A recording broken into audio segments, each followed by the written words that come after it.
காவிரி பாசன மாவட்டங்களுக்காக மேட்டூர் அணையிலிருந்து தண்ணீர் திறப்பு. நாகையில் விவசாயிகள் வெடிவெடித்துக் கொண்டாட்டம். தமிழகத்தில் 17ஆம் தேதி வரை கனமழைக்கு வாய்ப்பு. நீலகிரி கோவைக்கு இன்று மிக கனமழைக்கான ஆரஞ்சு எச்சரிக்கை விடும்.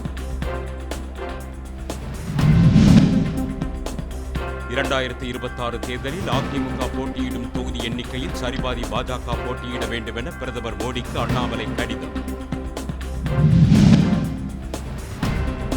சூரியனின் தென்துருவத்தை முதன்முறையாக படம் பிடித்த ஐரோப்பிய விண்வெளி நடுவத்தின் சோலார் ஆர்பிட்டர் சாதனை.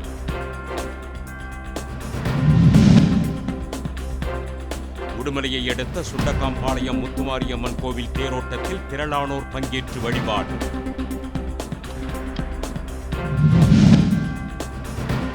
மயிலாடுதுறையில் அரசு வேலை வாங்கித் தருவதாக கூறி 18 பேரிடம் 13 லட்சம் ரூபாய் மோசடி செய்த வரதராஜன் என்பவர் கைது.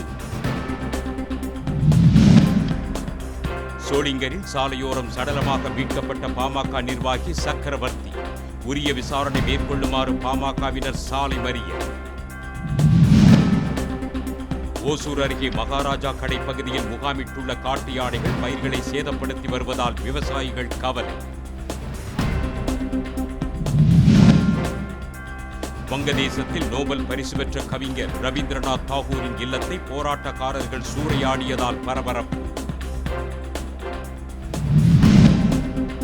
தொழிலதிபர் எலான் மஸ்கின் மன்னிப்பை அமெரிக்க அதிபர் ட்ரம்ப் ஏற்றுக்கொண்டதாக வெள்ளை மாளிகை விளக்கம்.